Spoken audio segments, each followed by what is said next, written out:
Blow the morning steam, it's time to break one for cover. That's gonna cover, that's gonna cash. Then we make the 100-yard dash to the window. I don't know what you thought. It's Ramon Scott, running so hot. Sports make money and we make money with sports money every single day. NFL, NHL, NCAA. Stay away from the juice, we might play a parlay. It's the morning steam. What? Ramon Scott, sports money. What? Wake your ass up and let's get to the money. Get to the money. You know how we do it.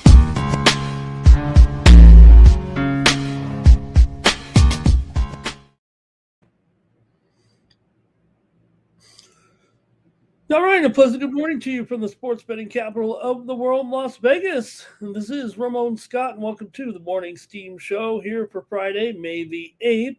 We've got a great sports betting day, ready for our great sports betting weekend. We've got NBA, NHL, Major League Baseball, and welcome to the WNBA tonight, kicking off the season at on Friday, and we're ready for 3 games in the WNBA tonight. Who's ready for some women's professional basketball? Let's get the other basketball over. No, we'll take it.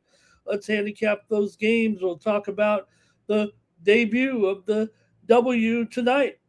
Also preview a little bit here this weekend. Talk about UFC coming up tomorrow. We got our live coverage here on the show, and a great job by the guys last night getting us through the playoff action with our primetime companion coverage here on the Sports Money Network. They were along for the ride last night for our big games there, the Carolina and Philadelphia, and then they wrapped it up with Lakers and OKC. Part of the fun last night, but we got great fun coming up this weekend as well. We'll have more live coverage, of course, tonight, coming up at noon Eastern, 9 Pacific here on the Sports Money Network. It's going to be bases loaded. Mikey, Money, and Sharky going to bring you part of the card, bring you the preview, the Major League Baseball card today, 15 games today, and also we got our coverage here in the afternoon as well with our horse racing coverage from Razor, not to mention our coverage with Mikey at 5 Eastern, noon Pacific with pre-gaming. Mikey gets you ready for the primetime action here on the Sports Money Network. Don't forget, you can get ready for this weekend's UFC action by going to the live tab and checking out VB MMA picks. We've got this week's fight card lined up. We're watching the weigh-in show right now. They're having some Bud Lights and having some weigh-ins here, but it's a big middleweight bout between Hamzat Chimaev and Sean Strickland. These guys are ready to throw down even yesterday, but they'll get a chance here on Saturday with our live stream companion coverage from Newark, New Jersey on Saturday here on the Sports Money Network. Our live companion stream coverage of the show gets underway at 5 p.m. Eastern, 2 Pacific, with our undercard all the way through to the main event and the co-main flyweight title with Joshua Van, Tatsuro Taira go for the flyweight title there as well, part of a big undercard in Newark, New Jersey here on Saturday, May 9th at the Prudential Center in Newark, New Jersey.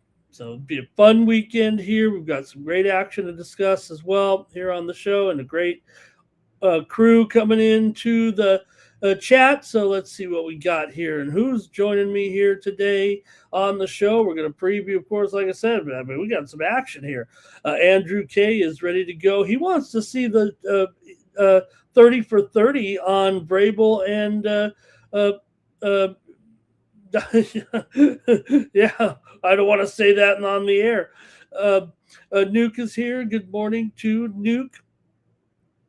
As we get ready to preview the day, Cash Kane is here as well today. And let's see here. We got who else is rolling in? Kane says the Pirates yesterday when they were down. Andrew K. Pistons up 2-0. Wasn't that long ago. They had their backs to the wall, right? Ron Borquin is here today as well. Cade Cunningham was knocking it down. Nuke says the Flyers are going to get their golf clubs ready here. Is Cade too tired? Bobby Mack ready to go here. We got some domestic soccer in Europe here today. And let's see here what else is going on. Everybody was complaining about the FanDuel technical difficulties there. No wonder they fired the CEO lady, huh? There. Of course, AOD very excited about his Pistons being continue that role right now. Nick Handy's speaking of ready to go here. We got talk about tonight's NHL action here. All right, let's see here. Nuke says, everyone, like this video, subscribe to our channel, Sports Buddy, here on YouTube. Fastest, the 16,000 subscriber powerhouse. Chickadee is here as well today. Crystal joining us in the chat. Cash Gain as well. Let's see. Razor's here, ready to go with our day today. And caught up on the chat. So let me recap some of the actual. We let a few more people stroll in here, see how we did yesterday. I know we had some good winners here on the show, and we had some winners with our sports money premiums.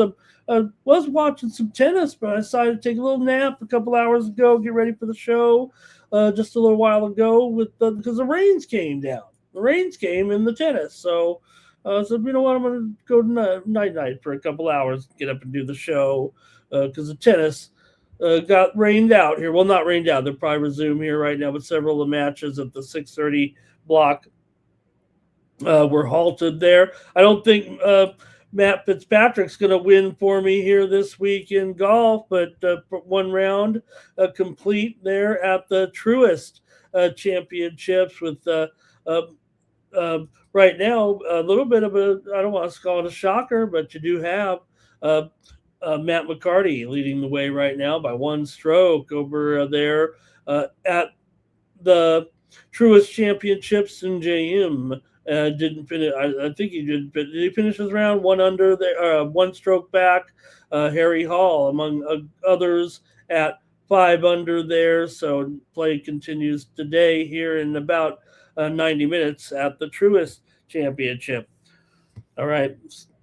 Get coverage here from yesterday's games, including a couple of winners here on the show. I did have Cleveland and Detroit game to go under in the NBA yesterday. And yeah, it did. It might have been pacing over there, but it slowed down there late.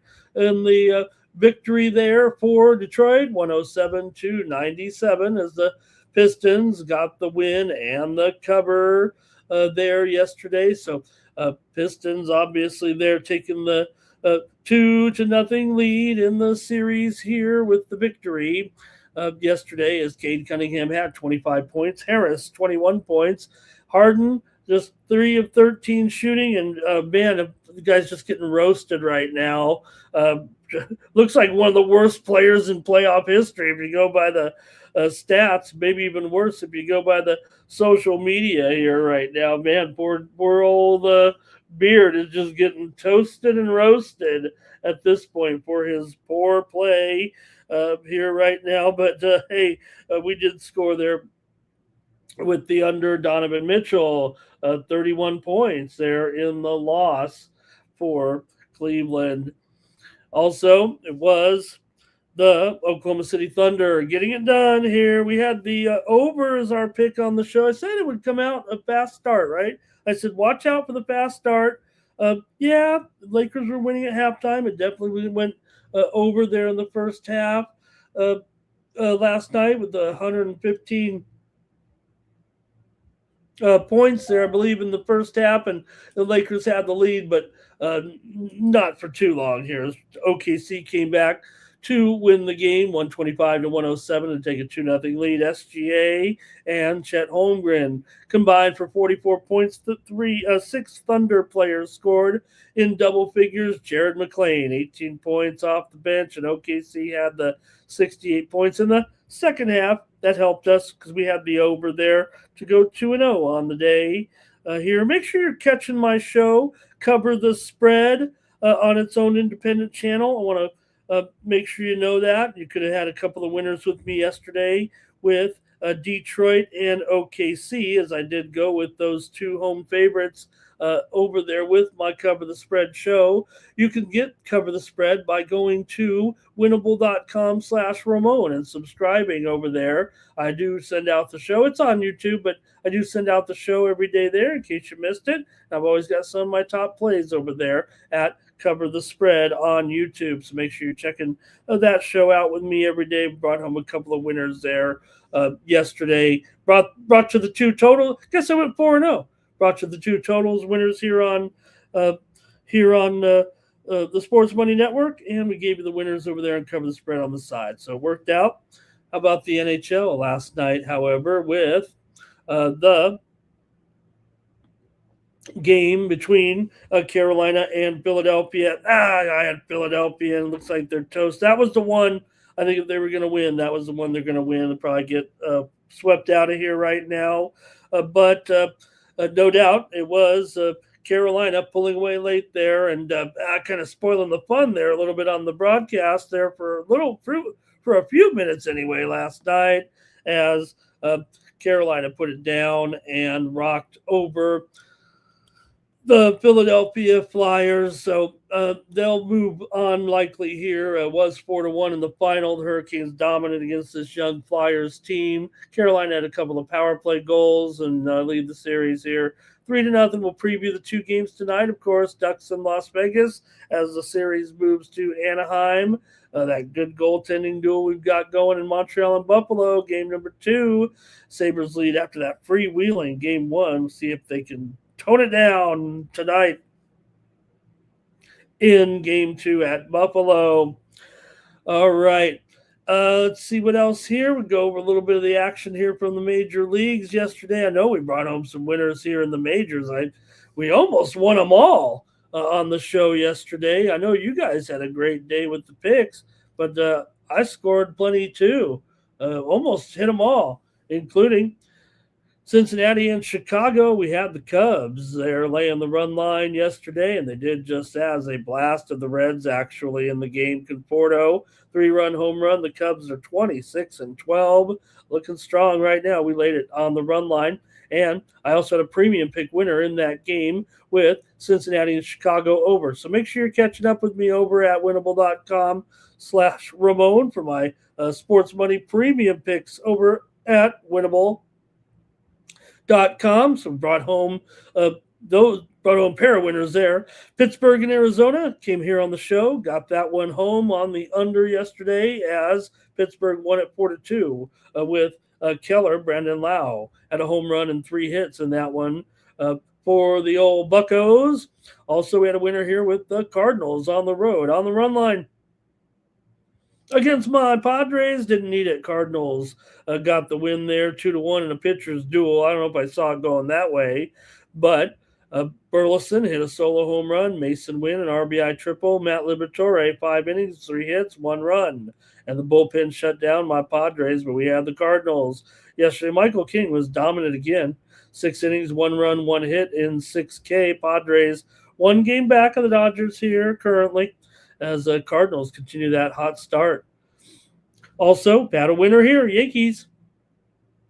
I mean, like I said, you sometimes just got to pick them, right? 9-2. They blasted Texas here, and that was the Yankees rolled to the win there with the Blackburn going up in that one. Cody Bellinger, RBI single, RBI triple, and the Yankees continue to roll. Had my loser with Kansas City. We'll just briefly mention it. You can't win them all, but had the winner here also with Tampa Bay on the road over the Sox. Chandler Simpson, 3 RBIs. Rays win for the 7th straight time to improve to 25-12. I had the winner here with the Twins and the Nationals going over yesterday, as it was. Final score 7-5 with Washington winning it over the Twins. Keibert Ruiz had a home run and 2 doubles, RBIs for the Nats, getting that win. I know Mikey Money had the Nats yesterday for sure, brought home the winner there. Also, I had the winner here with the Miami Marlins in their win yesterday over Baltimore, as Miami picked up the W with Max Meyer 4-3 over Baltimore was a walk-off win, actually, in the end to get that W for the Marlins. Also had the winner with the Athletics and the Phillies over there yesterday with the A's taking it down on the road as they blasted Philly early and often with some big power, 12-1 in the end. They crushed them. And I lost with the Mets, so 8-2. Hopefully that's okay for everybody. 8-2 here on the show yesterday in Major League Baseball. All right. Anyways, get more picks from me there over at winnable.com/Ramon. Use the promo code STEAM to save 20%. Hey, we're going to have a drawing at the end of this show, and the winner of the drawing is going to win 1 month of those free plays from me. So stay tuned, like, share, comment in the chat. That's how you're going to get it done if you want to win 1 free month of the plays with me here on the Sports Money Network and my Sports Money Premium Picks here. Hopefully going to give you some great winners again today, just like I did yesterday. I mean, if you add all this up, that was a pretty good day. 10-3 overall on the 13 games. So trying my best here to have some winners, and we all do here at the Sports Money Network. Man, just a great vibe right now with the way the shows are going, the way the channel's going, and everyone really cooperating here with all the subscribers and comments. Let's get ready to start the show and say hello to maybe just a few more folks here, and then I'll start going here. Billy Eagle Flyers here today. And Ron says, how can anybody stop this OKC team again, right? Ron's disappointed in Philly here. Kane here. LG Games is joining us from the kick stream. And here is Trevor. He's here. He found us, and he's never going. We're not going to let you down, Trevor. And Terrell says, Will Reeves bounce back to go over his total there. All right. I think we get started here right now, and we're going to get right into it. No time to waste as we lead you up into the action here with our show at noon Eastern and 9 Pacific with Mikey and Sharky and Bases Loaded. Let's go to the NBA to get us started off. Gonna go Eastern Conference here. And, oh gosh, here we go. Knicks and Sixers get it going here on Amazon at 7 p.m. Eastern, 4 Pacific. Knicks lead the series 2-0. They've been pretty hot here, obviously, right now. And Philadelphia lost to, obviously, the first two here, but no problem here as Sixers come into this one after covering the spread last time, though, remember, 108-102. So give them a little bit of credit here right now, but still, Sixers, hey, they're pretty good as a favorite now, and look at that. They're a favorite here. Holy moly.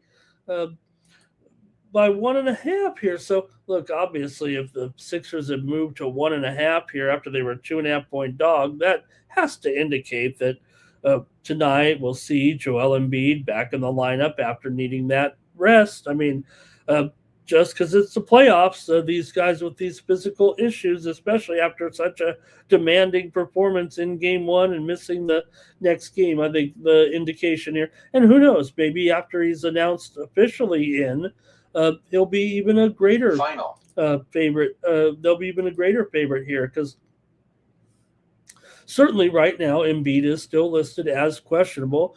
You know, if he is going to play, like the odds may indicate here, it might even be advantage Philly. I mean, you got Josh Hart questionable. You saw him messing with that thumb at the end of the game there.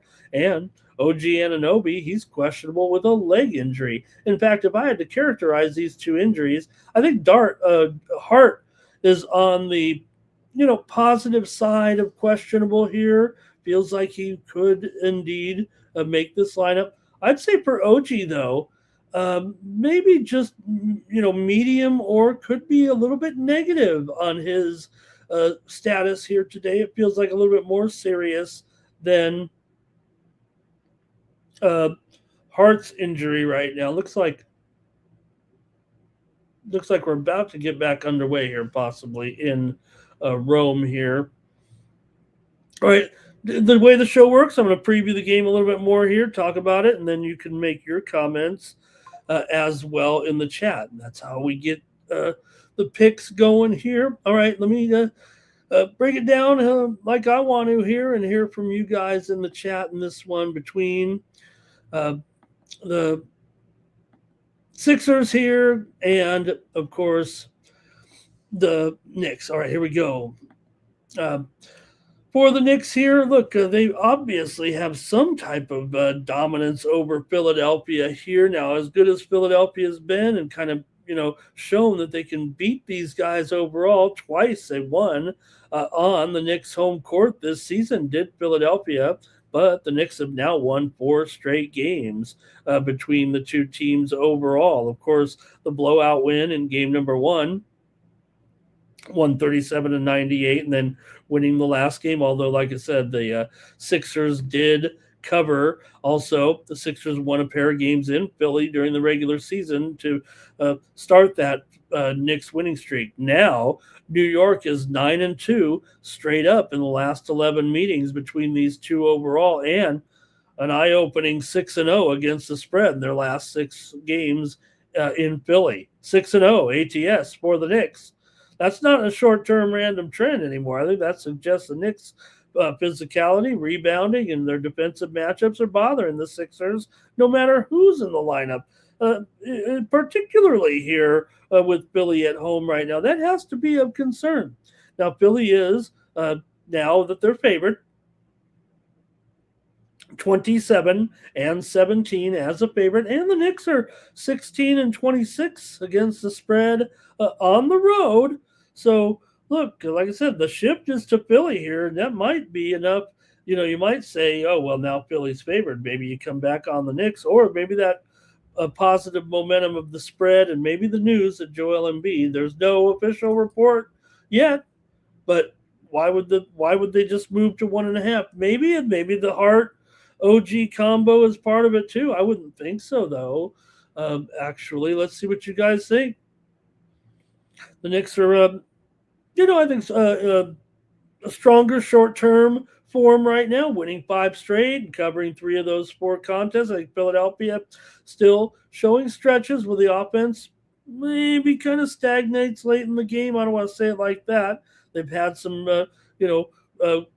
good performances here in the postseason, but right now, especially for teams like the Knicks that are capable of making good switches defensively and limiting second chance opportunities, New York has had the steadier playoff execution. I think that's fair to say. So now we'll say this, second round playoff trends over the last several years right now, smaller favorites in these early series games have struggled against the spread over the last, even before the pandemic, almost 10 plus years right now.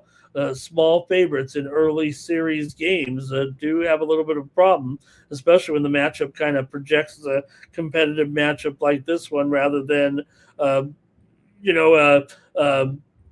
the old 8-1 or 7-2 combos, if you know, with the seeding. So historically, though, this exact matchup has not necessarily supported that trend overall. So I think the hesitation, if you want to take the Knicks, would still be the venue shift here. Philadelphia's crowd is still going to be, we saw, obviously, the Philadelphia crowd can be a great influence for their team. So if you're weighing the pure matchup data, recent form, and the 0-6 home trend for Philadelphia, I think you got to take the Knicks, and I think that's what I'm going to do. Let's go to the chat, though, and see what you guys have to say. Now, I think the total does line up here. Game 3 unders. This one's over the last 32 second-round series, right? So this goes back kind of a while here right now. But over the last 32 second-round game 3s, the under is 9-23, meaning 9 overs, 23 unders, 72%. Over the last 32 second-round game number 3s, heavy to the under, 72%. So once a series changes venue in that first grouping, the defensive rotations tighten and pace slows considerably. in the postseason. So even though Philadelphia has been a strong under team of late, they've gone under in 12 of their last 16. Brown does play with a little bit more pace right now. New York still relies heavily on the rebounding and half-court defense for the most part, and kind of deliberate offensively here. So look, at 213.5. I mean, haven't they been paying attention? We're getting deep into this thing already, but does feel like a little high here for what we've been seeing in the postseason so far. So competitive same series games tend to produce low scoring follow-ups after a game is decided by 10 points or fewer in the second round. The next game in the series has usually gone under 62% of the time over the last several postseasons. Not as deep as that other trend, but the familiarity factor, I think, with these two teams and in general in the playoffs just increases sharply in game number 3, because that's when you get the underdog team at home, where there's going to be a closer spread than when they're heavily underdogs in the first 2 games. So all right, I don't expect this one to be a real breakneck pace, but maybe sneak over right now. Like I said, I think the Knicks, hard to ignore a 6-0 on the road in this series, even though Philly's ready to go. You guys are ready to go. Let me go to the chat. Quit yapping about my pick and all. But let's see what you guys have. Cash Kane will get us going here with the 76ers on the money line. First half and full game. He also likes the over here. Ron Borkwin said, going with the Knicks. Not sure he's ready to go back to Philly either now or just yet. And the Knicks are going to rest OG, and they're going to double big tonight with Cat and Mitch Rob. Now, Mitch Rob is on the injured list with a illness, but he is probable to play. Hope it's not the hantavirus there. Man, are we going to have another fan? I guess hantavirus isn't like COVID, but Robert McCormick on the Knicks on the money line.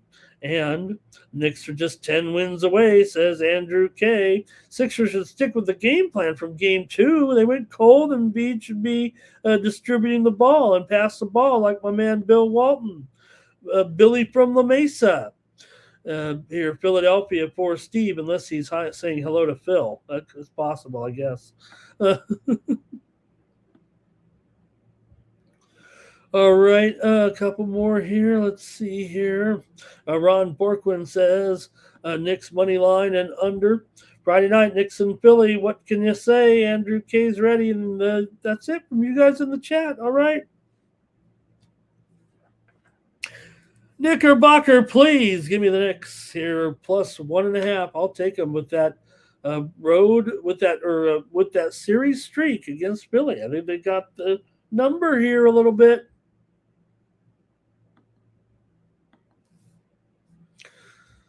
Okay, let's go to the West. Then you guys are done commenting, so I'll move on to the Spurs on the road, favored by 4.5 here against the Timberwolves. Total 216.5. Wow, man! I know the Spurs were good, but wow, now they're favored on the road here. Sure, we've got some injury situation, but did they know Edwards is playing here right now? He granted, it could be a little limited again, maybe. With maybe it'll be 25 minutes again, who knows? But the fact that he is very, very probable here, it does feel like he could have a little bit, just to come back as he has. But now, after a couple games here, Dosunmu's questionable in the game. San Antonio, of course, coming off the victory last time out, 133-95. So was a rare kind of blowout. Minnesota's actually been very, very tough at avoiding that.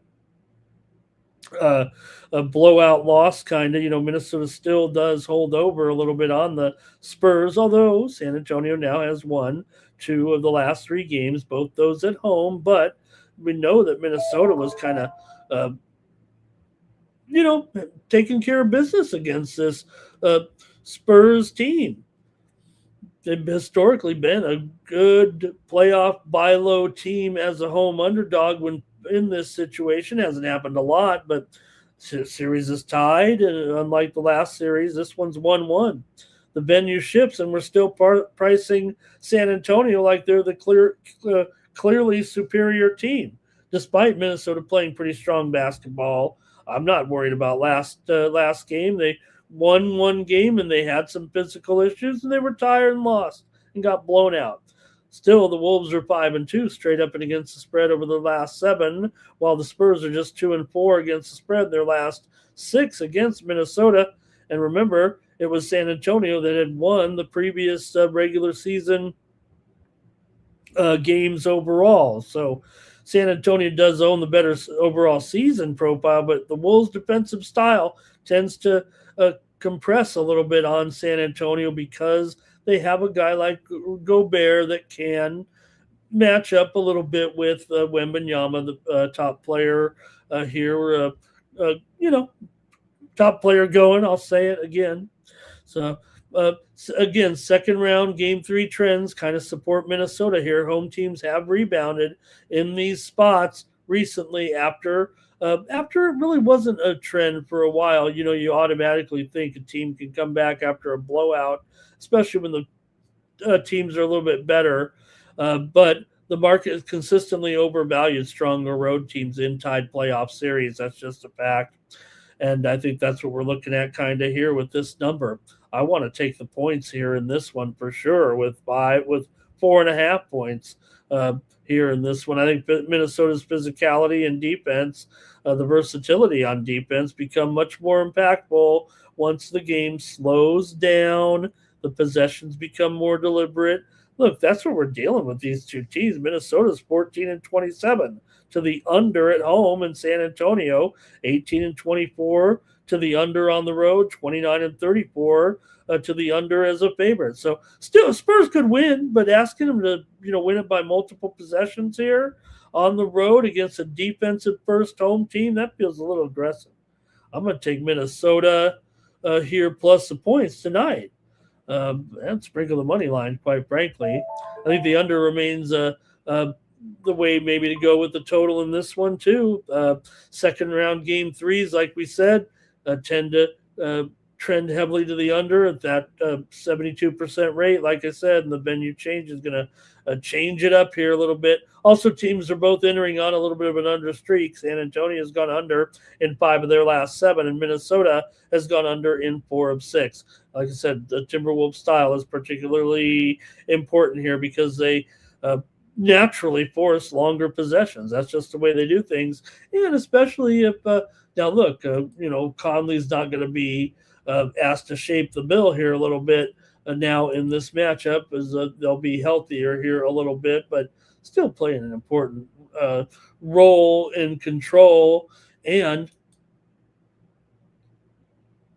here for Minnesota in this one, I think they do have some strong matchups here defensively against Castle and Vassell both. So we'll see. Conley doing a good job in there for DiVincenzo, and again, he's really extremely effective here right now. So, all right, I think this one projects as kind of a 216.5 too here.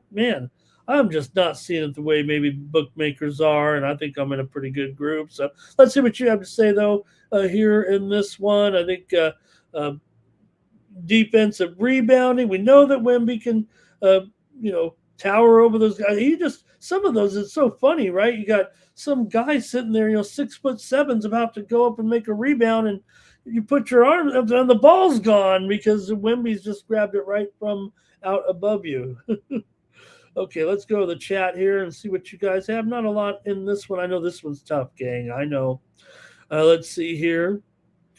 Terrell says the 10 wins for the Knicks will come in November.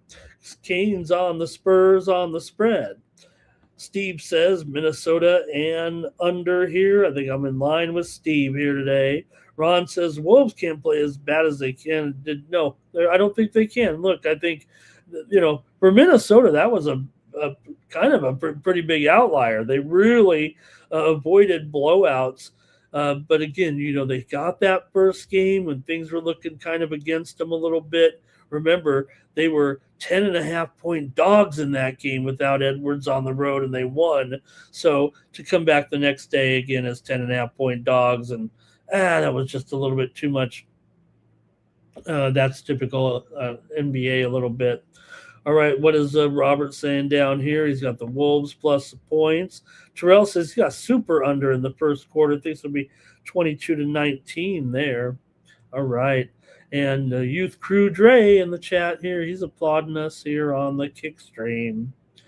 All right, I think the chat's done. I think I'm done with that one. I'll take the Timberwolves here as my play tonight.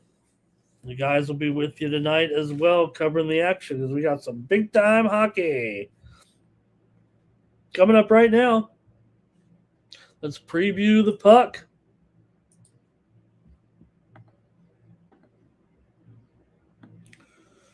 With the Canadians on the road, taking on the Buffalo Sabres here, game.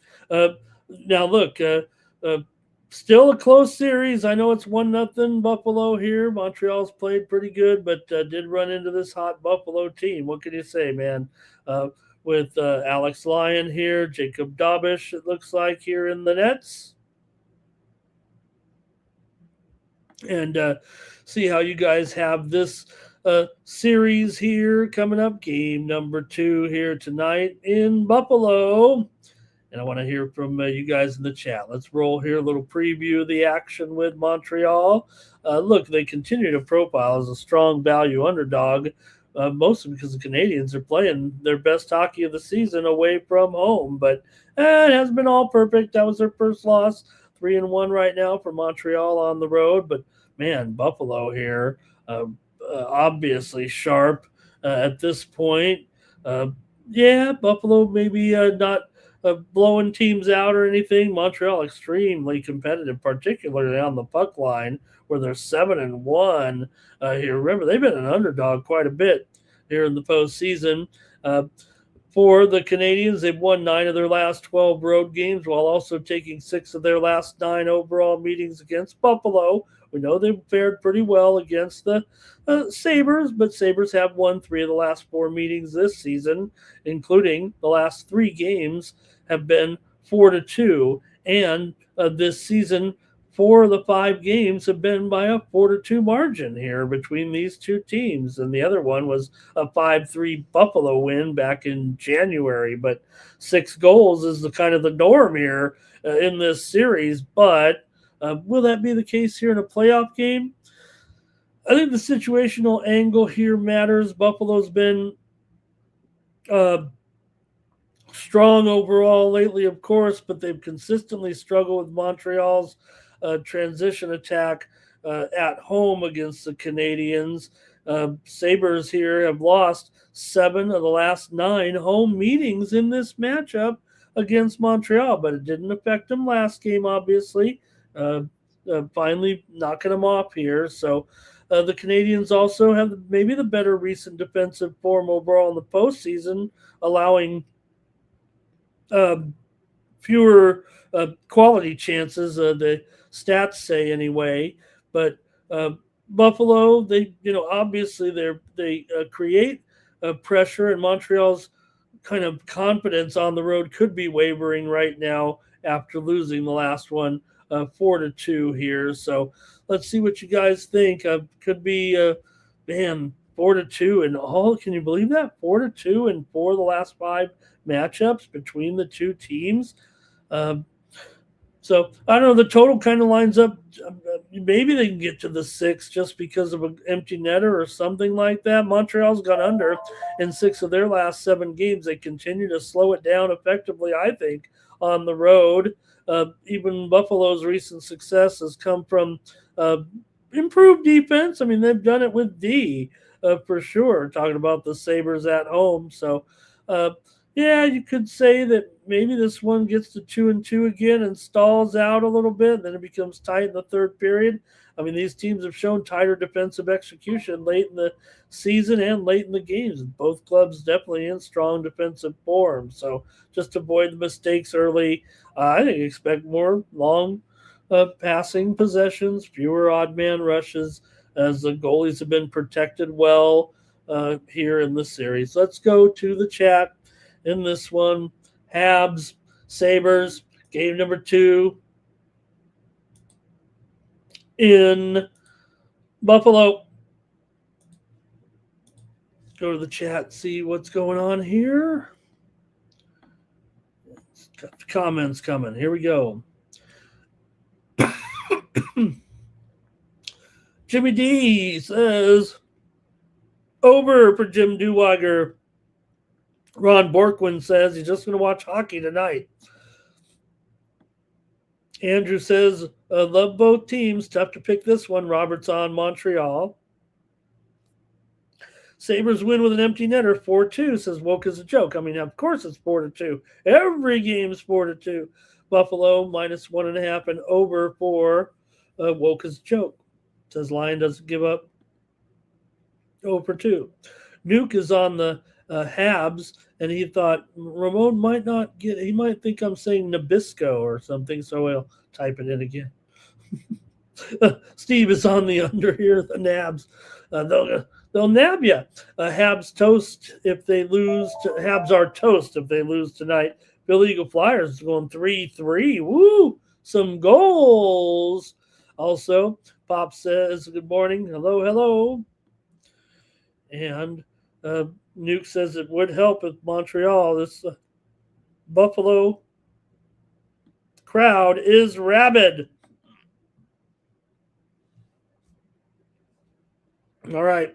One more chance to put your play in here in the chat. I'm going to go with the under in this one with Buffalo and Montreal. I think it gets to 2-2 and then gets in a stalemate, and then they go to maybe overtime, maybe the late goal, whatever the case may be. I think it goes to 2-2 and then gets dragged in the mud. And I'm going to go under here as my play. Yeah, we've had those 6-goal games, but, the total in a lot of those games were 6.5. Only here in the playoffs is it 5.5. But like I said, did go over last game. Give me the under here. All right, going to go out west here. Going out to Anaheim with the Golden Knights.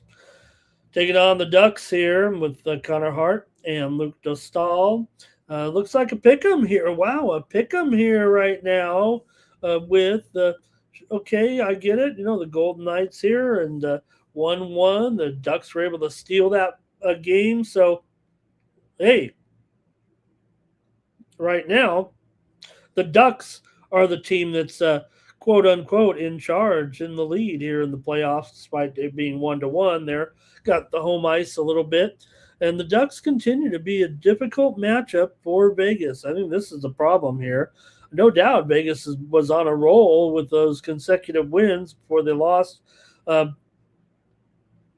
last game 3-1. Remember, the Ducks have won 4 of the 5 meetings this season between the two teams, mostly because the Ducks they look young and speedy, and Vegas kind of looks old a little bit. And the Ducks have, really disrupted the Golden Knights transition game. Now, there was that one moment that the Ducks had that 5-on-3, and Vegas did make them look a little bit silly. They were going backwards, didn't even look like they knew what they were doing. But after that, the Ducks kind of recovered. And like I said, they're disrupting the Golden Knights. The Golden Knights do not look like they are freewheeling and skating down the ice like a very offensive team. The Ducks are maybe known for their offense, but you got to think that they're kind of aggressive forechecking is the only way I could put it. There is disrupting their game. So Vegas has lost 4 of the last 5 meetings against Anaheim, and is just 2-5 in their last 7 trips into the Honda Center or whatever it's called nowadays.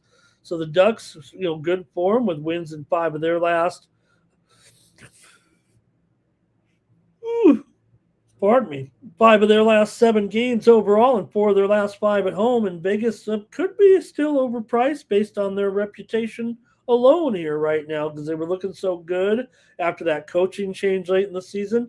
Yes, they were playing an easier schedule, and Anaheim's offensive profile just seems to fit well against Vegas because the Ducks, continue to generate kind of sustained pressure, and they do get second chance opportunities, which has repeatedly created problems for the Knights, especially in that last game. So I think it's a pick 'em here in Anaheim at home. Recent head-to-head dominance. Maybe we go the chat. Maybe I'm just going to go with Anaheim.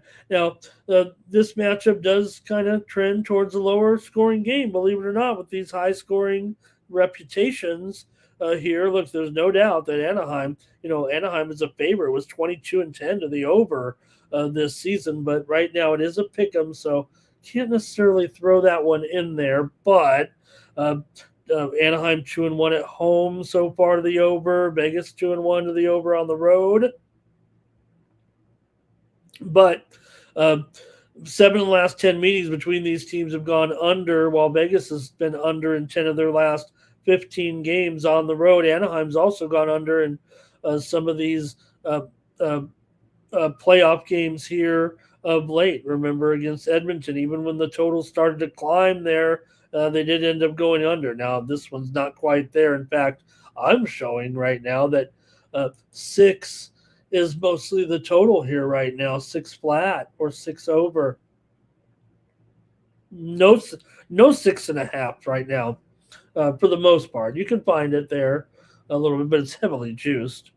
So I just think the projected combined score might be above 6 in a lot of people's ratings, but I think the recent matchup history suggests that these teams tend to neutralize. And look, the Ducks are a little bit sneakier than you think, I think, in the defensive department. They've gone under in 4 of their last 5 right now. And in Anaheim, the Ducks are a little bit more physical, and they are a bit slower than maybe we give them reputation for. So Vegas has been playing cleaner defense during the winning stretch here, but Anaheim has been patient at home, not worried about getting into score fest, knowing that maybe they're good enough to be able to keep it down, if you know what I mean. So I think it's going to be a good one here, and let's see what you got. But I think I'm going to take the Ducks. I don't know if anybody can talk me out of this one. Let's see here. Ron says he'll go under with me. Well, I'm not. Vegas here, money line for Kane. 9 legacies here. Sixers on the spread, Spurs on the spread, Canadians in Anaheim. Philly Eagle Flyer likes the Ducks and over, maybe a little regulation draw. Jimmy Duwager says over in this one. Pops says Golden Knights and under. Robert's on the over here. Nuke is on the Ducks here. And thank you to Block. He's always got my back from the kick streams. I think that's it from the comments and your picks. All right, I'm on Anaheim here against Vegas tonight. Give me the Ducks in this one. Oh, West Up is here. Of course, West Up is here. He's got the Ducks, but he likes the over in this one. All right, I guess that's it for the hockey. That was fast. Hey, stay tuned. We're going to have WNBA at the end of this broadcast. Who's ready? Just seeing some finals here in tennis. So they are back underway right now. Hey, I have tennis picks still available if you're looking to get involved in Rome when you subscribe to my Winnable over there. We got several more matches still to come that haven't started yet. I started with a 5-pack on the men's side and a 3-pack on the ladies' side. So make sure subscribe over at winnable.com/Ramon to get involved if you're looking for a little tennis here this morning with me. All right, let's see. Casper Ruud had a victory here over Sabaja. Man, he rolled to the victory there. Ruud crushing over Sabaja and picks up the win. He wins by 4 games over JLS. All right. We're going to the major leagues here next with our 15-game card. Get your pens, pencils, and rotation orders ready. time for the Major League card here on Friday, and we'll start it off.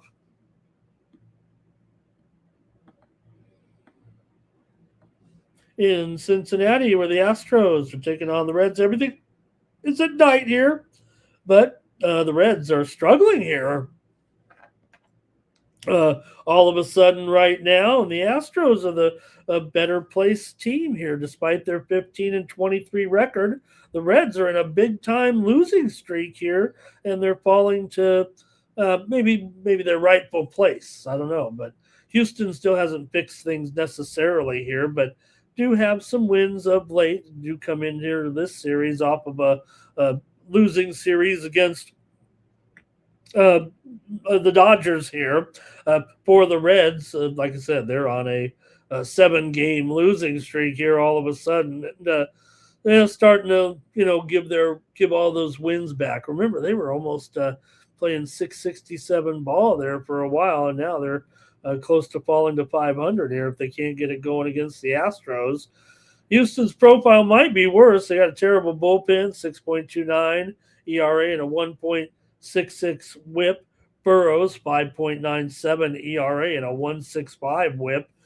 Lodolo comes in here ready to make his first start of the season. Lodolo have kind of a delay here to the start of his season here right now. And, the Reds, we saw Rhett Lauder exit the game early there. Things are going from worse to worse here right now for Cincinnati as they open this 3-game set. But Lodolo gets back, and, well, they need him pretty badly here right now. And last season he was pretty good. He had a couple of big games, remember, even against the Dodgers. But,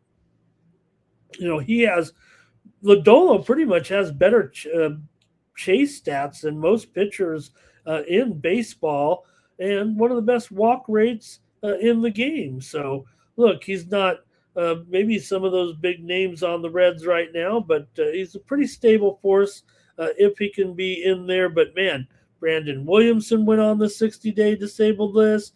Lauder has shoulder discomfort right now. So they're going to need Lodolo here to do something. And as long as he doesn't get those blisters, I guess it always bothers him.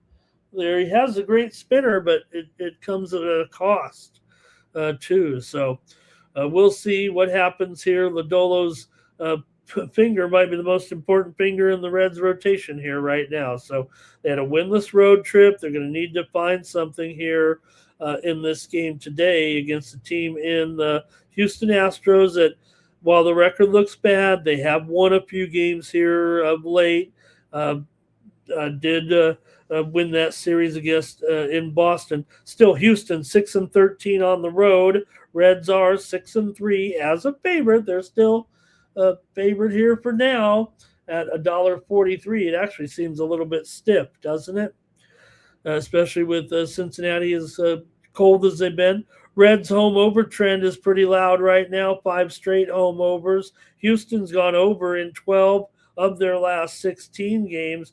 Coming into this one, I would think that's probably where it's going to lie. But remember, Houston's offense is still pretty darn good. Remember the Reds' offense was okay early on during that win. Well, now they're last in batting average, 26th in RBI, last in hits. So I like the Astros here actually on the road as an underdog in this one. The run line isn't even too bad for this matchup when you figure that the Reds are close to $1.40. It might be a price play. I don't think the Reds right now are worthy of $1.40. Astros are $1.75 on the run line. So I'm going to take them on the money line here. Give me the Astros to win on the road. But I think we could see some. I wouldn't be surprised if this is an over here and this one at 9 runs. Let's see what the chat has to say here between these two. 9 Legacy is on the Reds. Terrell says Houston team total over and pops. He likes the Stros with me here tonight.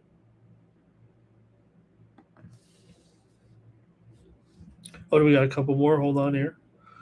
West Up is on Cincinnati.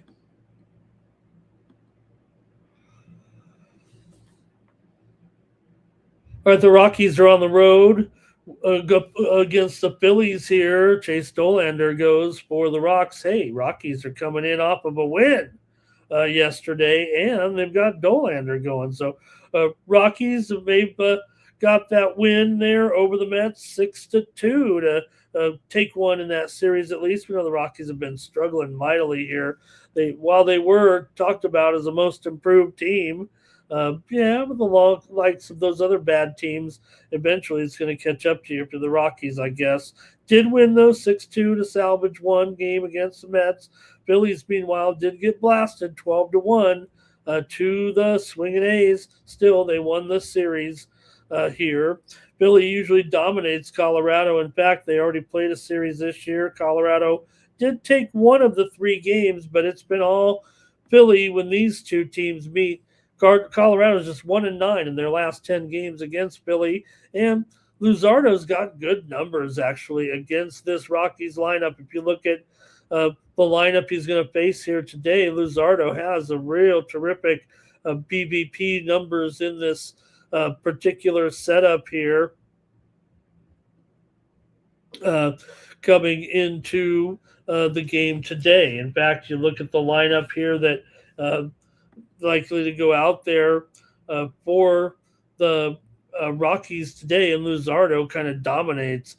He has a 174 batting average against and a 669 OPS against this lineup. 10 strikeouts and 23 at bats, just 4 hits allowed there in 1 home run. So pretty good numbers for Luzardo here against Dolander. But Dolander is actually pleasant surprise here right now. In fact, I wouldn't sell him short here to out-duel here at this price. I mean, I can't see it. I mean, Dolander, the Rockies are having a woeful ways right now, no doubt about it. They were struggling there on a long losing streak. They're 7-12 on the road, 15-23 as a dog. Philadelphia here, still just 10-11 at home. They don't seem to be able to stand prosperity too much. I think the price is just going to be a little too high for me on Philly here, and I'll take Colorado on the run line in this one.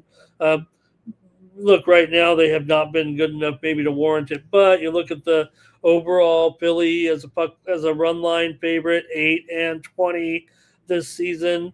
They're 5-16 at home on the run line. Meanwhile, Colorado 21-17 is a run line underdog here, so I'm going to take a 1.5 in this one with the Rocks on the road, and price there is minus $1.25 or so. But let's see what you guys have to say here.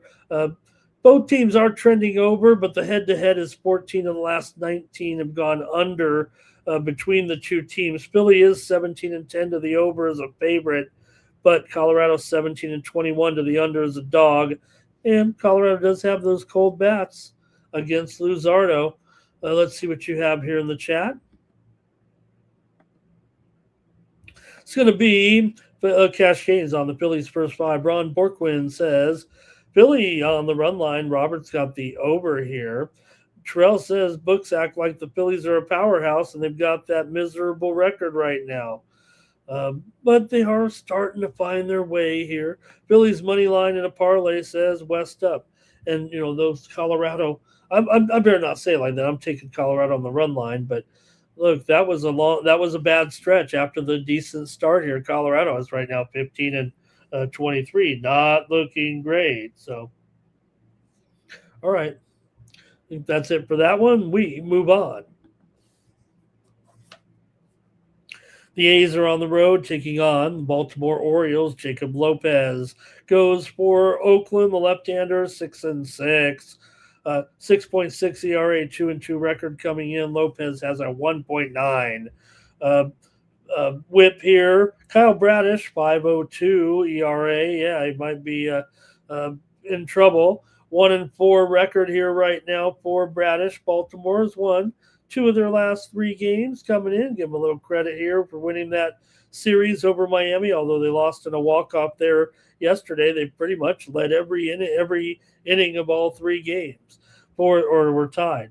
For the A's here, coming in off the 12-1 win over Philadelphia, but the Phillies did win the series in that one. So, you know what? Here in Baltimore, you know what can happen sometimes with these balls are flying. Bradish might be the difference here. He does have some strong matchup trends against this Athletics lineup. Bradish have went through these guys a couple of times. Has 17 at-bats against with this anticipated lineup with just 1 hit allowed and 1 walk and 7 Ks for an 0.59 batting average and a 185 OPS.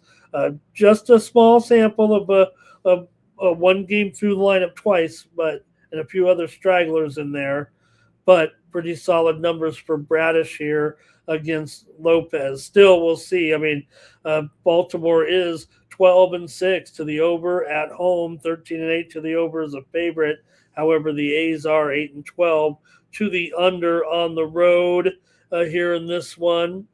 Baltimore's bullpen has been pretty weak. Both teams might be over teams right now. A's are over in 5 of their last 6. We know the Orioles were over in 8 straight before the last game. I've been zeroed in pretty good on them. I mean, I went under in the game yesterday with Miami and Baltimore, despite the fact that the Orioles have been a mad over here right now. They've also gone over in 6 of their last 7 home games. I have a feeling this one probably is going to have runs, even though I'm trying to talk up the pitcher, talk up Bradish maybe a little bit more here anyway. But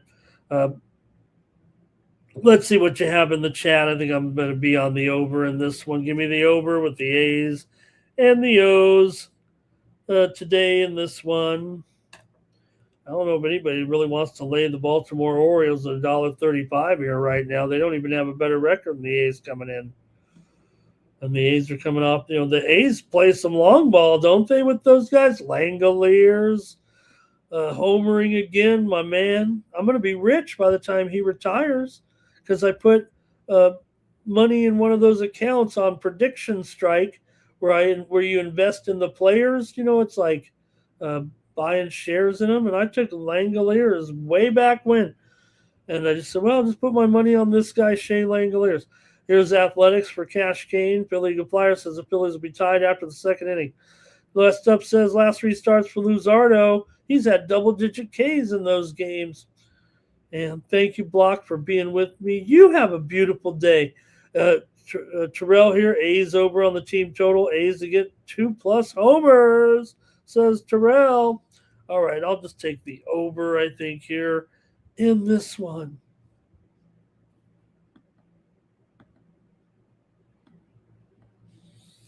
All right, the Angels are on the road taking on Toronto, a place where they really haven't had much success, quite honestly. But the Angels have won 2 in a row here. Break them up. Wins over the White Sox to take that series. Toronto, meanwhile, just got swept by Tampa Bay. It wasn't pretty, but we know Tampa Bay's got something special going on at the Trop. Reed Detmers here for the Angels, 4.27 ERA, 1-2 record, 1.15 the WHIP.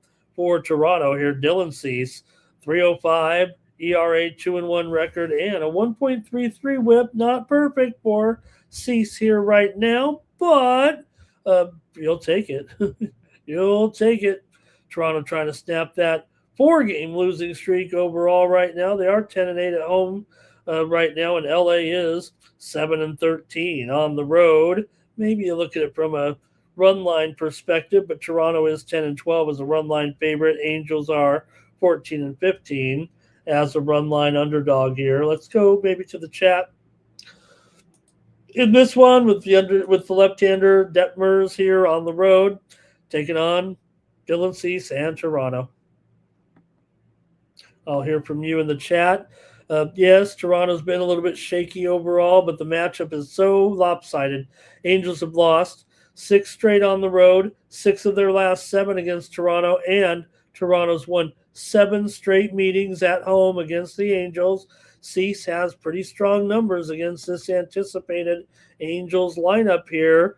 The 81 at-bats, 15 hits allowed, just 4 walks, and 32 strikeouts for a 185 batting average against and a 563 OPS against for Dylan Cease here against this anticipated Angels lineup here on Friday night.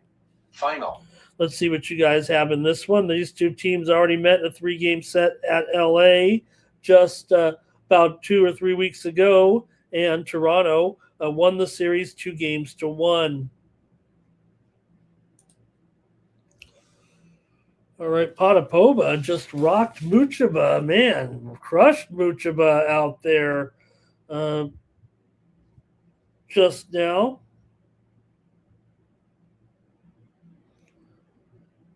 Okay. All right. Let me go to the chat and see what you guys have here in this one. Toronto at home against the Angels. Okay, here we go. Cash Kane likes the Blue Jays on the money line. Philly Eagle Flyer likes the O's game to go over. Westup says Detmer last 3 games against Toronto. He's had 5 strikeouts in each game. All right. Hey, I'm taking the Blue Jays here, though. They've got a pretty good dominance over the Angels here, and I'm even going to take them on the run line here for a little bit of plus money in this one at plus $1.30 minus -1.5. I will take the Jays here in this one.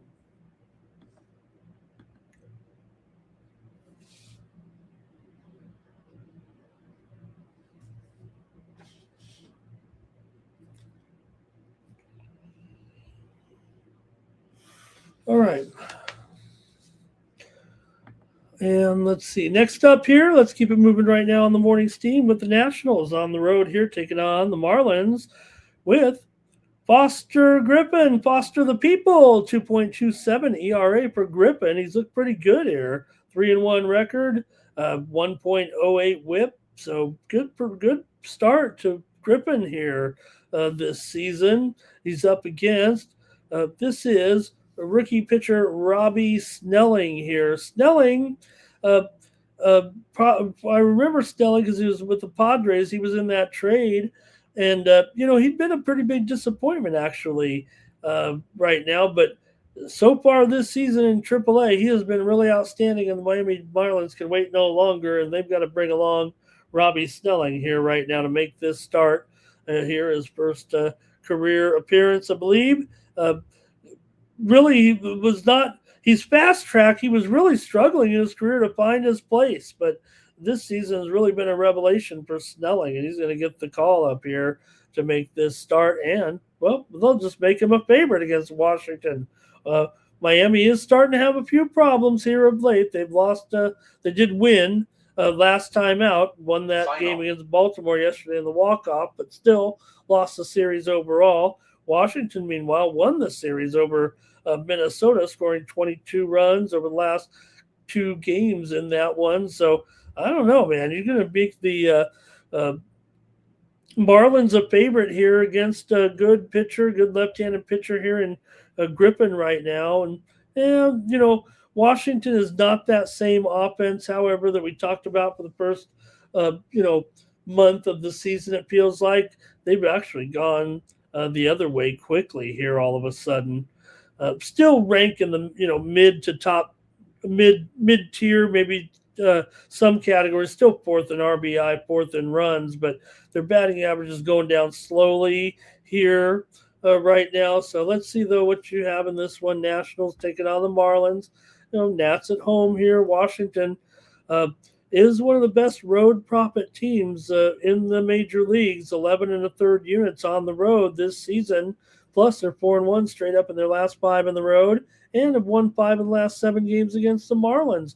Miami just 1-4 in their last 5 straight up. This matchup has gone over in 6 of the last 7 meetings between the two teams when they played here in Miami. We got a division contest lined up, and we're going to see what you guys have to say here in this one between the Nats and the Marlins. Let's go to the chat here. Nine Legacy says Nationals money line, Phillies money line, Athletics money line. Terrell says Marlins scored 5+ runs in the games against the Nats here recently. Nats first 5 for Westup. And I think that's going to do it from the chat in this one. Hey, I got to take the over with these two right now. Yeah, the Griffins look good here, but let's see what happens. I know the runs look a little bit suppressed here in Miami of late, but I'm going to go with the over here. Got a first-time starter here in Snelling anyway, going up against the Nationals lineup that has had some success. I think that the regression is in a little bit, but don't forget these two teams are combined now 46-26 to the over. Washington 22-12 to the over as an underdog. So give me the over here with Washington and Miami tonight.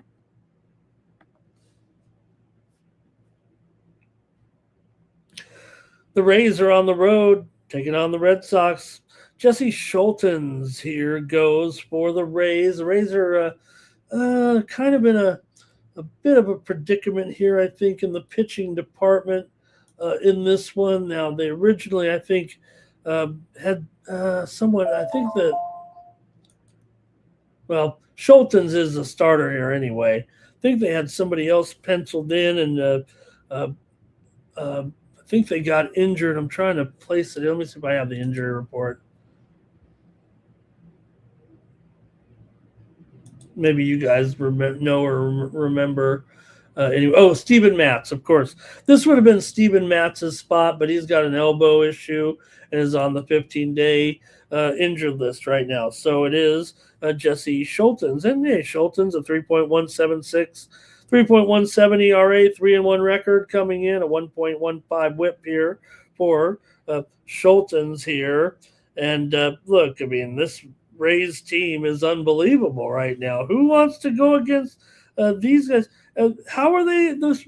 Okay, I get it. Schultens might not be Steven Matz. He might be better than Matz.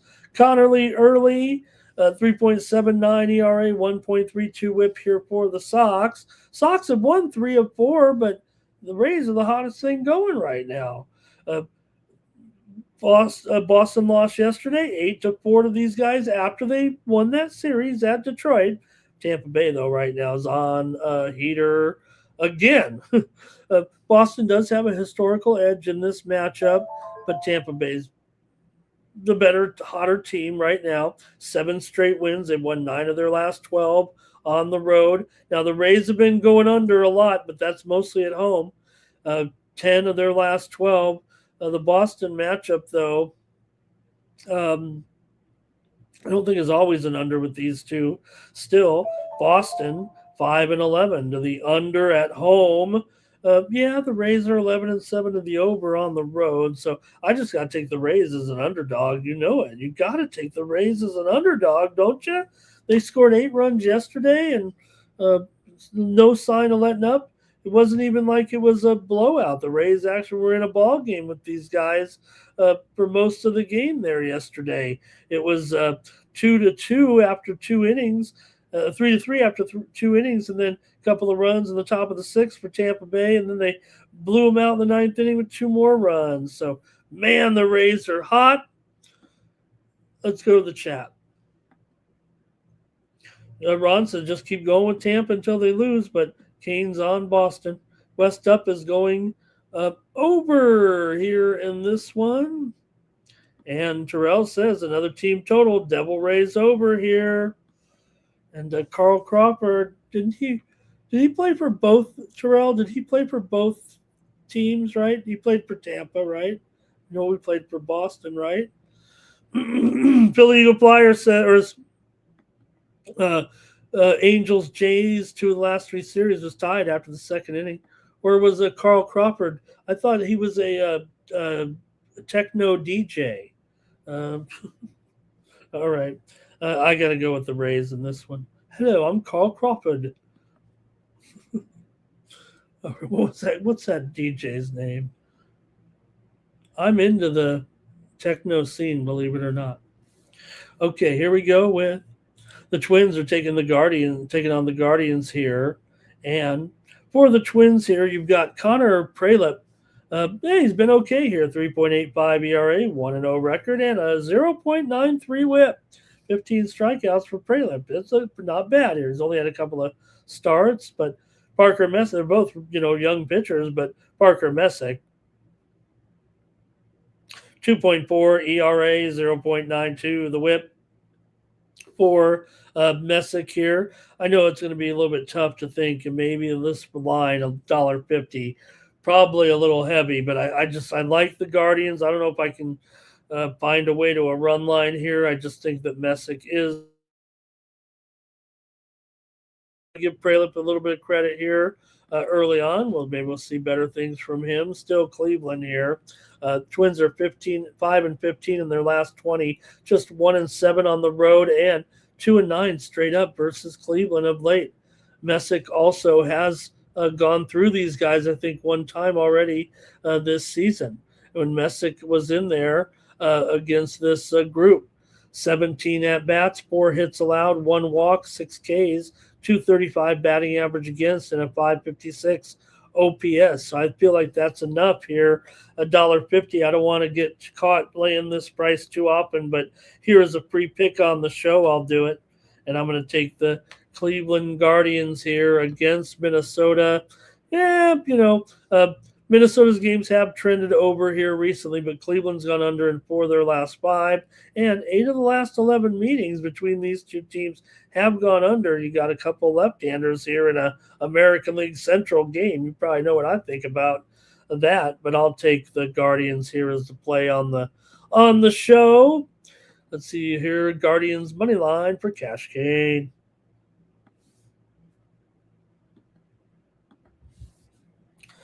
All right, let's talk a little more AL Central ball here with Detroit taking on Kansas City. Keter Montero goes up against Chris Bubich. Bubich, a 3.32 ERA, 3-1 record coming in, 1.13 whip. Good job here by Bubich for Montero. These are good surface numbers, 3.47 ERA, 2-2 record, 101 whip. I think this is worthy of an American League Central game. Both of these, you know what's going to happen. Look at this one's 8.5. I mean, what are we talking about here? Don't they know about the American League Central here? Now, maybe there could be something to be said about the offenses, maybe more in this game. I don't know. I mean, Bubich can be real good. We know that. Detroit's just 4-14 in their last 18 on the road, but Kansas City's gone 5-2 in their last 7. Montero does have some struggles against this Royals lineup. I say some.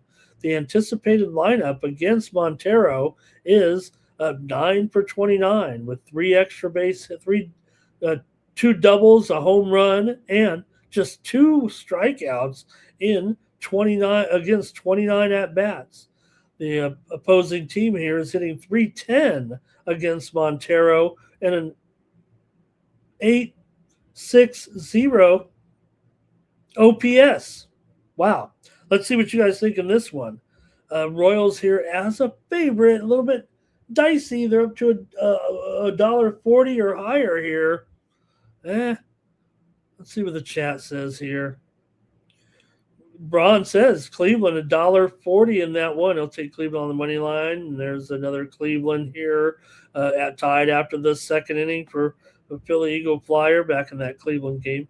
Here we go. Kane says KC money line. And Crawford went to Boston after he was with Tampa, says Terrell, right? I'm Carl Crawford. West Up says he's got Messick. I don't know if he meant to say Dick, but yeah, he did correct it there. Poor West Up had to type it all over again. Again, you guys, I don't mean to be, I don't mind having a little fun. Come on, you don't have to. I know who you're talking about, and I don't want you guys to waste your keystrokes. All right. All right. So in this one, I'm going to take the Royals here in this one with Chris Bubich at home. I'm not going to go premium with this one as $1.40 favorite or higher here, but I think we're probably where I'm headed in this one. I mean, now Detroit 6-14 on the road. Everybody knows they're struggling on the road. They're also 4-7 as a dog. Meanwhile, even though it is an AL Central game and Kansas City's gone under in 7 of their last 10, they are 12-8 to the over at home. A few more comments here. Philly Eagle Flyer likes it to be tied, and I want to say hello to Kelly joining us in the chat. She says she got a small parlay here to KC to lead after 3 innings. Part of a parlay, it sounds like, in there.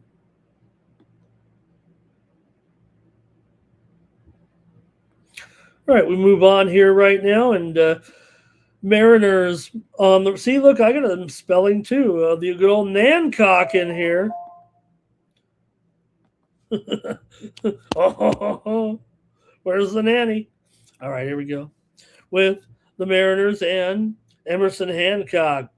2.59 ERA. Sean Burke, 2.72 ERA. Decent starters here. Hancock, 2-1 record coming into this one, 0.96 ERA. Hey, want to mention here real quick right now, seeing a little bit of line movement here, steam move coming in on the Miami Marlins. Well, I took Washington, but we'll see.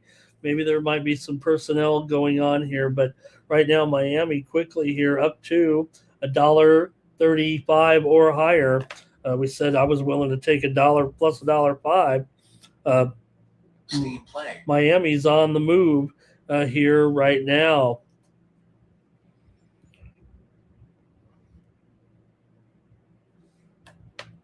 All right. Sean Burke here. 2.72 ERA, 101 whip coming in. Burke's been good too. Both these guys pretty decent here. Maybe we'll see another, look, Seattle's not in the American League Central, but you could do worse than this matchup here. We're talking about a possible under here with these two. Seattle's 5-9 to the under on the road so far. And, well, the White Sox not totally going under here at this point, but let's see what you guys want to do in this one with the Mariners. Seattle's only 18-20, but they've won 8 of the last 9 meetings between these two teams overall, and 5-1 in the last 6 here on the road for Seattle. You mentioned the totals here, and Seattle is under in 4 of their last 5. So are the White Sox, and White Sox have gone under in 5 of their last 7 games at home. I'm going to take Seattle. I think the series history here a little bit. Yes, Seattle's had their share of problems this season. White Sox have been pretty good. In fact, the White Sox are just one half game worse than Seattle here. So not a great price, I think, on Seattle, but I do like them here in this one. I think you might not be wrong necessarily with the White Sox here, but I'm going to say it goes a little bit deeper here into the bullpen a little bit. And I'm going to say at the end of the day that maybe that will favor Seattle here a little bit. I know the overall bullpen numbers might not point to it there, although Seattle right now very, very comparable here overall, except in the bullpen where they do have one of the best bullpens in the league. So I think that's where the tiebreaker for me comes in. Seattle is second in the league with a 3.14 bullpen ERA. And the White Sox are mid-pack, probably below that, 4.5 ERA right now. So I think that's the difference for me, and I'll take Seattle. All right, West up, let's talk about that Bubic prop. Philly Eagle Flyer says White Sox is a solid pitching matchup here. Philly Eagle Flyer likes it to be tied after 2. West up likes the under here in this one. Hey, we're taking care of business right now on the Morning Steam Show, and look at this matchup. This is one of the matchups of the night. In fact, you got 2 good matchups here. You could say this is a early matchup, the East Coast feature, or the early feature, with the Yankees on the road here with Max Fried. Fried comes in with a 2.39 ERA, 4-1 record, 0.89 whip. Jacob Mizorowski, 2.84 ERA, 2-2 record, 1.0 whip. Mizorowski was, remember, a little bit injured here. Definitely has problems kind of running deep. He runs out of gas quick. He's great when he's strong, But Yankees here, you might be getting your Yankees on a discount today at $1.30 or so if you like that sort of thing. Now, look, Milwaukee's been pretty good. They're starting to pick it up here at 19-16. Yankees, of course, a better record here, and they just came in here off of a win there last time out over Texas, taking that series at home 2-1. They rocked Baltimore as well, remember. Milwaukee, meanwhile, has lost 2 of 3, but they beat St. Louis last time out. Yankees are 12-6 on the road this season. Milwaukee 10-8 here at home, and they're also 6-7 as a dog in this one. But man, I like my Yankees on a discount. I might have to do it here. Maybe these starters are hot again. They're obviously both guys having very, very good seasons here. Yankees are 6-1 in their last 7. They've also beaten Milwaukee in 5 straight games. I think Fried is a little bit more stable than Mizorowski, who's definitely dangerous. But like I said, when he runs out of gas, watch out. So I think the total may actually, but even with these two guys here, I don't know, man. I kind of want to think the total's a little bit low. But Yankees have gone over in 6 of 7. The series has gone over in 5 of 6. I'm going to take the Yankees in this one. I'm looking for a spot with the Brewers here, and they are getting some nice plus money, but I just think Fried is the difference here in this one. Like I said, Mizorowski does kind of start to run out of gas there a little bit anyway, once he feels a little fatigued. So let me go to the chat here in this one and see if we might have some picks on this one for sure. Here is Cash Kane says Yankees first 5 money line. Kelly says the Yankees are mashing. That's the only way to look. And how about take them in the first inning for a little plus money? Block is hanging out. Block's still with me. He'll always be with me. And we just met. Terrell says Yankees are going to kill that team total like yesterday. The bottom of the lineup is even hot. Yankees can put up 7 by themselves, says Kelly. This total's weird. Weird like Razor's beard. I'm just kidding. Razor's got a beautiful beard. West up here going over the 7. And Kelly says Fried is strong here. And the West up says Fried over 5.5 Ks. All right, I guess I'm on the Yankees here as a road favorite right now.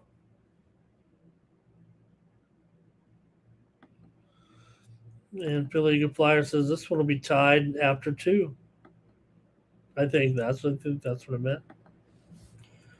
Okay, we're still driving along with the Cubs here. Now, the news here for the Cubs, other than how hot they are, but they have some injury problems now. And now Ben Brown, who, is certainly a starter, but it feels like they're going a little bit deeper into it here. The Cubs have some injuries right now on the pitching front.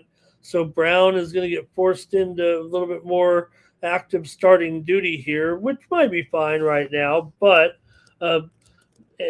Cubs are, kind of shuffling the rotation here a little bit because, good old poor Matthew Boyd, if you know the story, Matthew Boyd was playing with his son, playing maybe some baseball here a little bit, whatever happened. Pardon me. And Matthew Boyd injured his knee playing with his son. Now some of you might say, well, you know what? Why don't you get someone to play with your son for you? No, not just kidding. So Boyd goes on the shelf, I think, for 10 days or something like that. He did have to have a little minor surgery. And Brown comes up here as a road favorite here in this $1.35, total 8.5. Against Kamir Rocker. Now, it feels like it doesn't matter, right? I mean, the Cubs are on such a roll, 2.10 ERA, 1-1 record. Now, we are in Texas. You know what that means. Rangers here have been losing. Rocker, 4.7 ERA, 1-3 record, 1.47 the whip. Still, we know this. Texas 2-12 to the under at home. But watch out. Cubs are 11-4 to the over on the road. Still, the home usually dictates in those matchups because that's a venue-specific trend here and maybe reflective of the home team as well, where, the road team, when you give the road stats out, you're at road, home, you're home. How's that for a important clarification? Anyways, Rocker, he'll be good in his career, but he's a little slow right now, and Texas is struggling. They just lost 2 of 3 to the Yankees. Of course, did not perform well against Detroit. Obviously, 2 decent teams, but Cubs ain't no slouch. We know that. Cubs have been awesome. Chicago here, 26-12, 9 straight wins. So maybe no reason to even overthink this right now. Maybe I'm taking too many road favorites here on a Friday night. That's what it feels like. But Texas does have the better bullpen. I'll give you that. Cubs lineup, though, it's too strong. This Cubs team right now, everyone, man, who doesn't hit? Ballesteros, Horner, Briggs and Happ, they could pick it up. Bush could too. Suzuki, though, 300 hitter. Chad Kelly, 300. PCA trying to pick it up. Still, this Texas team has so many weak bats going on. Now, Nimmo's been sharp and Duran, but from there, Seager barely hitting over the Mendoza line. So is Peterson, Burger Time, Carter, and Jansen. Give Jung credit, though. He's been looking pretty good. Total has to lean over, I would think, despite the venue, but I don't think I can do it. I just don't think I could do it in Texas. Just that Cubs have gone over in 12 of 16, 8 of their last 9 on the road, and 5 straight meetings have gone over. But the Rangers are at home unders are about as solid as it gets. Let me go to the chat in this one. I better just take the Cubs as a road favorite here again. Man, I'm on 3 big road, square road favorites. Kelly's not a Kamir Rocker fan. And do the Cubs do what Tampa Bay did and stay hot? Meanwhile, West Up Parlays got over. I think we'll see, Rocker eventually get to where we're expecting him to be. I mean, he was so good in college. And all right, I'll just take the Cubs here in this one. We've still got 4 games to go, and then we've got the W tonight. I hope you're ready for the W. The Mets are on the road taking on the Diamondbacks. Nolan McLean goes here in this one. That total looks stale. We just saw some movement here, actually. Look at the total here, down to 8 on some widely reported steam that came in just a short time ago, taking out all that value because I wanted to go under, but I still probably will in this game. I mean, Nolan McLean's been very sharp here, and you got Ryan Nelson. I can't, if there's a weak link to trying the total here, that's probably what I'm talking about anyway. Ryan Nelson, 6.6 ERA and a 1-3 record. Meanwhile, for Nolan McLean, 2.95 ERA, 1-2 record coming in. Mets have 3 of 4 coming into this one. Of course, they lost to the Rockies last time out, but they were beaten up on kind of the Angels and Rockies there a little bit. Arizona, meanwhile, just lost their series to Pittsburgh 2-1. And before that, we're up against Chicago in a little bit of a tough matchup there as well. So let's go to it and see what you have with this one. The Mets on the road taking on the Diamondbacks. McLean been very, very sharp here right now. Ryan Nelson, I know not so much, but I'll probably just take the under here in this one. Look, I kind of want to trust the Diamondbacks here, but you wouldn't believe me if I did. So let me just take the total here. Just kind of like him as a dog here. I'm interested in the fact that total's gone down too. That's interesting to me. Let's go to the chat here in this one, and it's going to be, Billy Eagle Flyers on the Cubs. Kimbrel came in and blew it yesterday. Boy, did he ever. He was in vintage Kimbrel mode there yesterday. McLean over 5.5 Ks here for West Up. Arizona is just 1-6 in their last 7 The Mets have won 4 of 6, have that bad overall record. They're trying to erase it right now. Nelson does have some bad numbers. I can't even argue that right now against this lineup overall for the Mets coming in. 42 at-bats of this is expected lineup against Nelson. 3 home runs and 9 walks allowed. So, it does 9 of 42 is okay, but the 914 OPS looks to be more of a problem here. So I'm going to end up here, though, with the under in this one, Mets and Diamondbacks. I'm going to say that Ryan Nelson has a better start than his numbers would indicate. All right, nothing in the chat there in that one. We're almost done, so we'll move on. And I know everyone is greatly awaiting the WNBA preview here. Cardinals and Padres tonight in Petco with Mike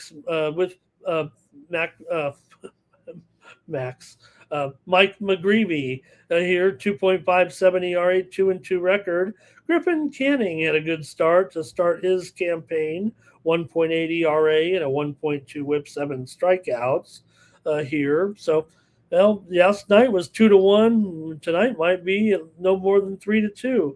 I kind of liked the over yesterday, and I think I learned my lesson here with the matchup here tonight. Probably just going to take the under here at 7.5. It's juiced to the over. I'm even seeing an 8 right now at one very square offshore book. Maybe I should go with the total with the side here. But the Padres are $1.45, and even I don't know if that's a good price right now. The Cardinals are playing so well. Both teams come in with a 22-15 record right now. The Cardinals, playing about as well as they have in a while here over the last couple of years. It feels like they're back. Cardinals are 12-5 on the road. 21-14 as an underdog. Padres are 11-9 at home. 13-9 as a favorite. Padres are 9-12 to the under as a favorite as well, but I don't know. I think the Cardinals here at this price may be the way to go. What's their run line in this one? If it's over $1.50, I'm not sure I can do it. Yeah, they're $1.70 here in this one. I'm going to take the under in this one again. I'm just going to go back to the under with the card. It was 2-1 yesterday in a total pitcher's duel, and we might get that same type of situation today. San Diego their bullpen is getting to where they need to be. Canning looked okay. I don't know if he's better than McGreevy here right now with just one start under his belt. He certainly has enough experience compared to McGreevy, but McGreevy continues to be, effective for sure. St. Louis is 8-2 in their last 10, 5-0 straight up in their last 5 on the road, and they are a pretty good team on the road, man. 9 1/3 units of profit so far for the Cardinals. Padres have gone under in 5 of their last 6, and this series goes under when these two teams meet here in San Diego. I better just go with the under in this one. Let's see what the chat says about this game. The French Invasion is here. Oh, my goodness. Hello to French Invasion. Padres are at home 12-6 against these Cardinals. And West Up says go under on this one.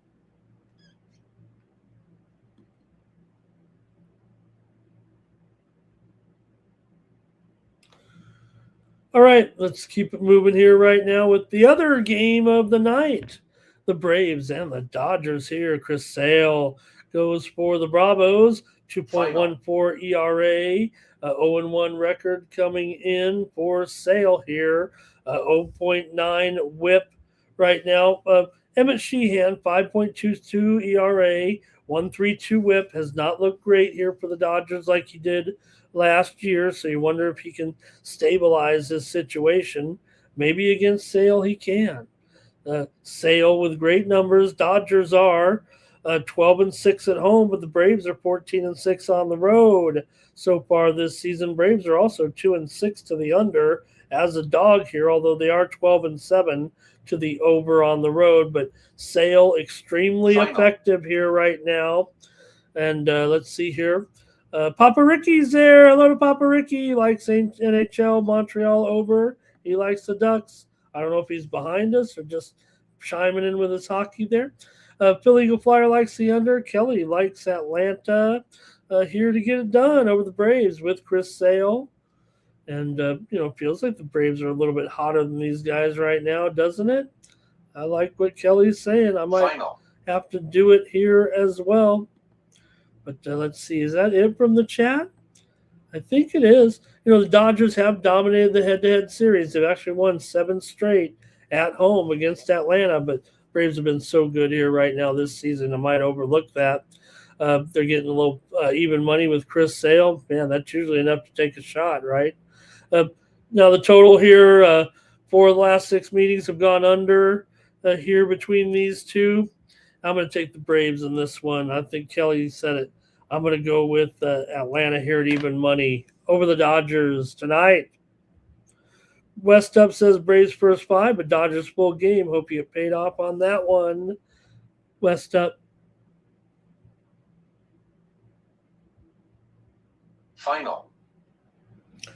All right, let's get ready here. We're on the final game of the day here. Did we ever get a line for it? We did, right? I don't think we know for sure about Robbie Ray. I think that's the question mark in this game. I think that's what everybody's waiting for is what's the status here of the Giants situation with possibly Robbie Ray in this game. But the line is out now, and I don't think we know for sure about if Ray is the starter or not. I'm taking a look here to see. They do talk about it as if he is going to be in there today for Ray in this one.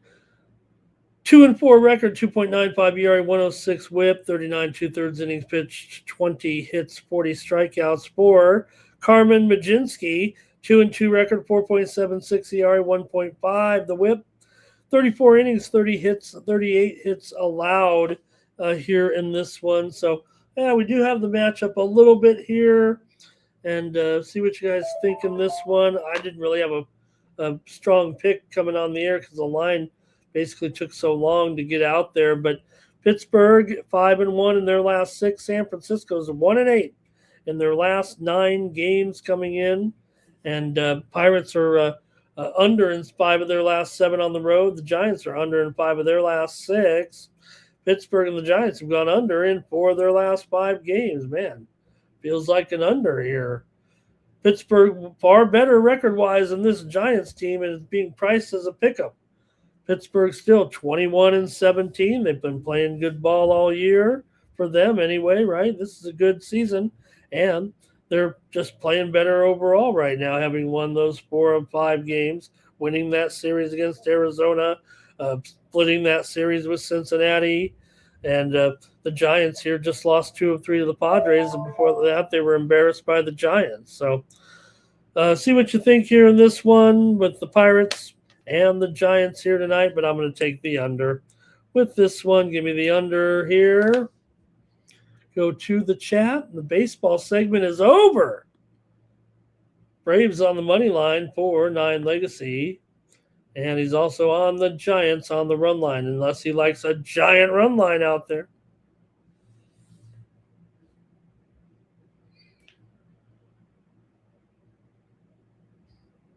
Okay, I know that I hope Mikey Money is watching the UFC morning weigh-in show because his favorite female MMA commentator is eating a pastrami sandwich, and there is pastrami hanging from her face right now. So, Mikey, if you're out there, you might want to be watching your favorite announcer while you're getting ready for your show.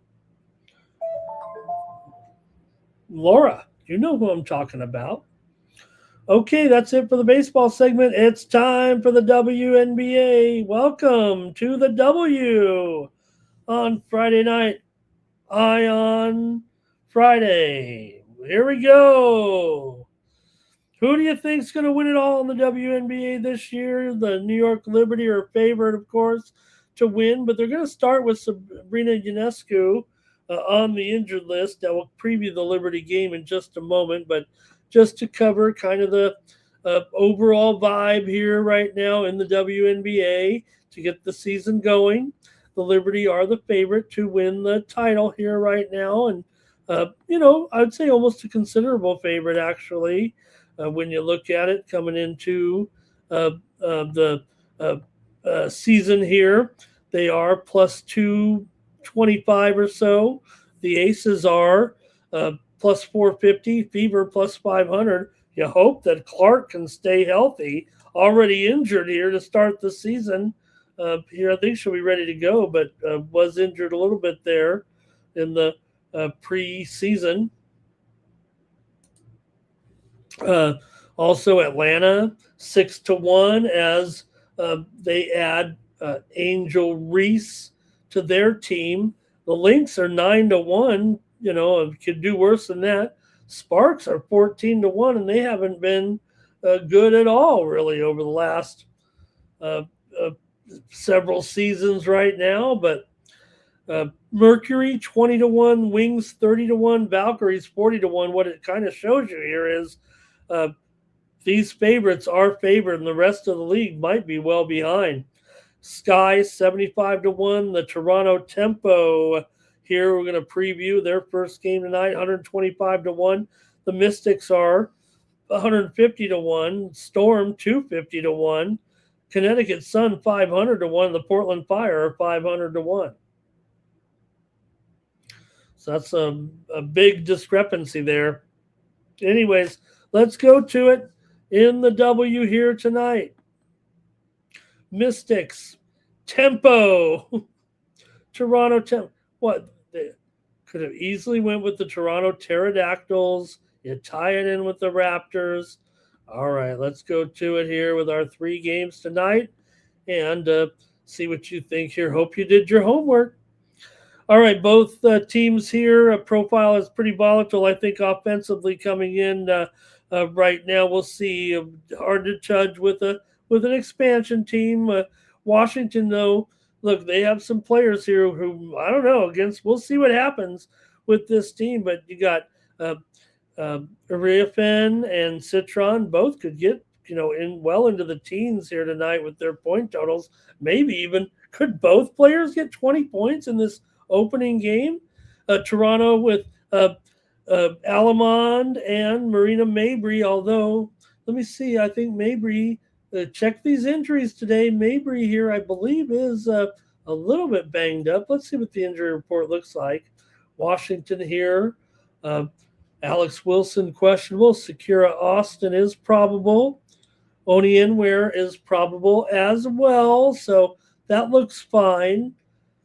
Meanwhile, however, for the Tempo here, I believe they will be starting here. We'll have to see. I believe Nyara Sabali, game time decision here in this one. Mabry, I think, is good to go, though. And let's see here. Nyla Harris might be questionable. I don't know about her impact necessarily. Izzy Harrison also out of this game for Toronto. So let's see what you think here. I think neither team is elite defensively. I think that's a given. And I think both teams kind of project here, allowing perimeter shooting here against one another. Could see both teams maybe get to 80 points here tonight.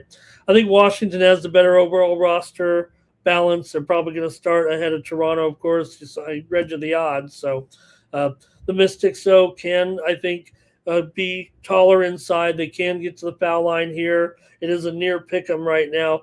I'm going to say the Mystics can get one on the road against the expansion team in their first game. Toronto, definitely an expansion-style roster here. Brittany Sykes, Fag Bentley playing center here. And, the Mystics still are going to have Lauren. Don't forget Lauren Betts making her debut here in this one. And don't forget, I mean, you got two pretty good defensive guards, I think, on Washington in Citron and Georgia Moore. So, all right, let's see anything from the chat here. Did you guys have any picks in the W tonight? Ron's ready. West Up likes the Aces this year. Nine Legacy says Toronto Temple is a terrible name, and why the hell are they the favorite? Nine Legacy says Mystics here. West Up has Irafen with over on her points, and Mabry and Citron to go over in their threes. Wow, that'd be a blowout here, maybe. I'll take Washington here in this one for my first pick of the season in the W. All right. Tell you what, I might if they have a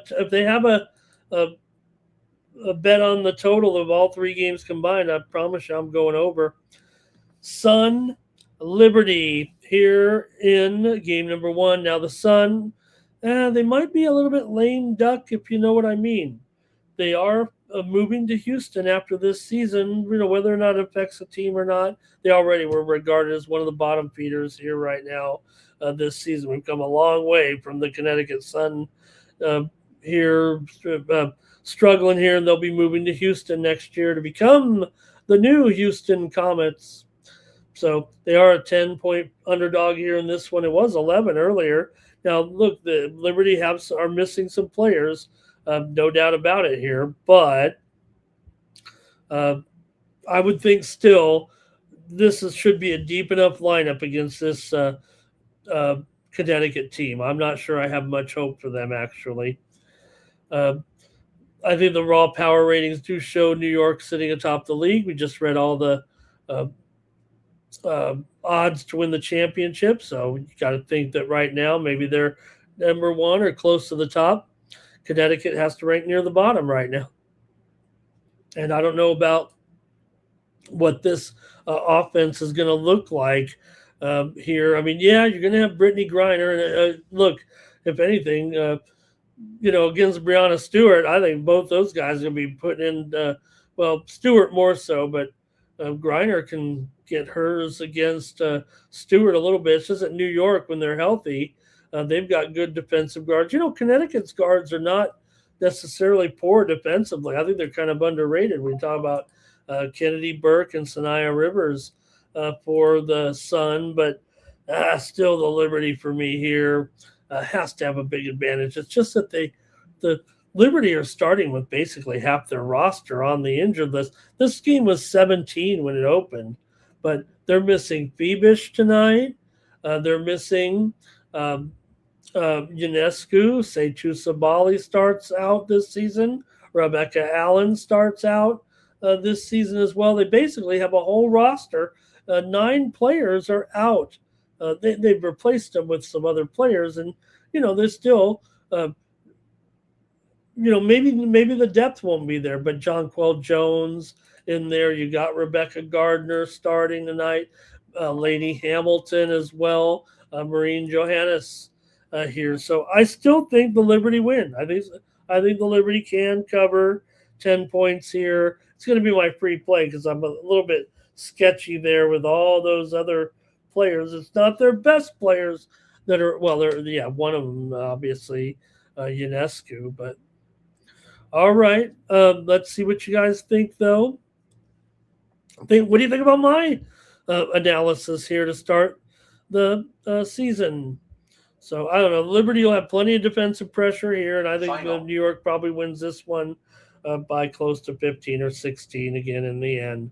But that line moved down because of all the players that are out. So Connecticut may contribute more offense than expected. Maybe it gets to the over here. Look, the Liberty could go for 90 in this one, right? Maybe it'll be how about 85? Well, 85, 75, 85, 90 to 75. That's what it'd have to be. 90 to 75. That's my exact score line here. All right. Nothing from here we go. We got some chat here. West Up likes the Sun, though.